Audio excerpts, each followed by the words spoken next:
In 2017, the image of a woman has dramatically evolved since the 1920s. In the 1920s, women were perceived as housewives, mothers, and a person who has the ability to reproduce.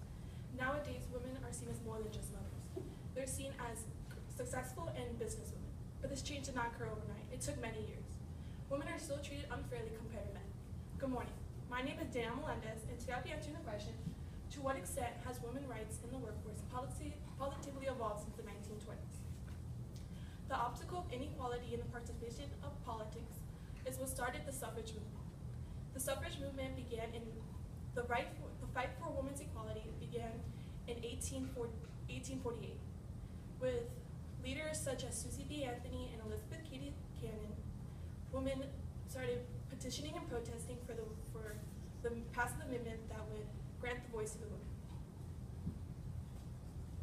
With the help of the National Women's Suffrage Association and the National Woman Party, Congress finally ratified the 19th Amendment that couldn't prohibit any United States citizen the right to vote based on race or gender. This was the time where women started seeing themselves more than just a housewife. This is also the time where society's perception of women also altered. With a newfound confidence, women started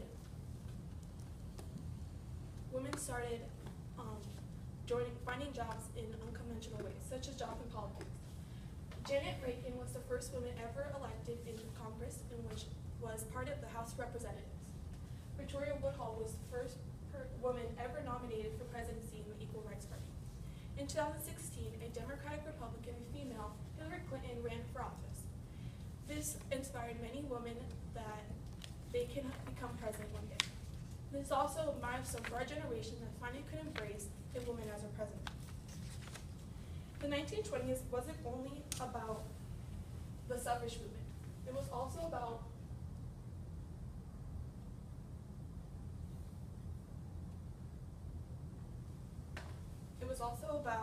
getting jobs.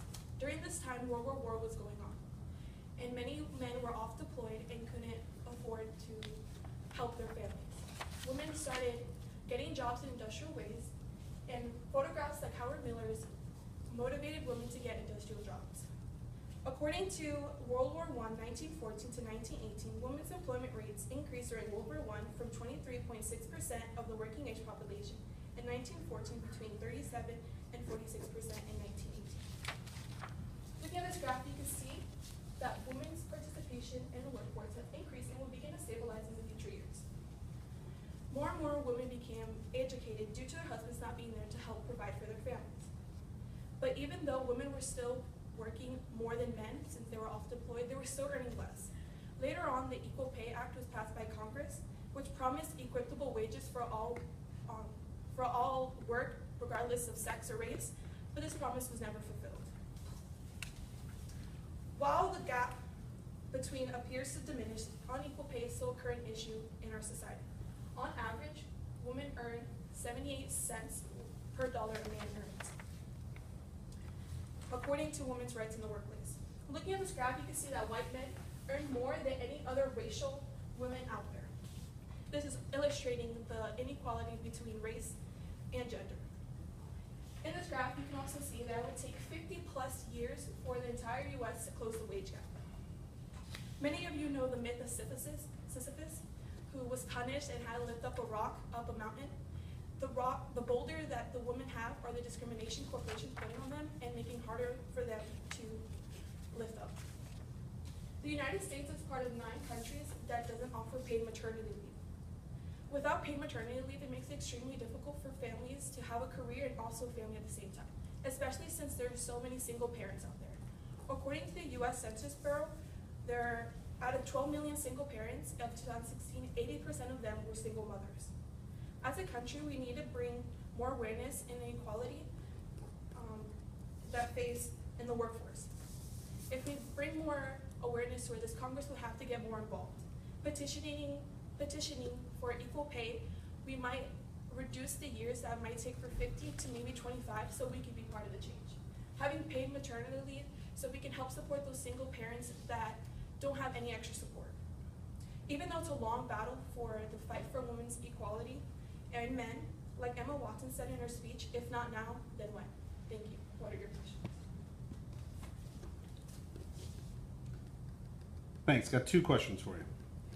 First up, what evidence did you gather that you didn't use, and then why didn't you use it?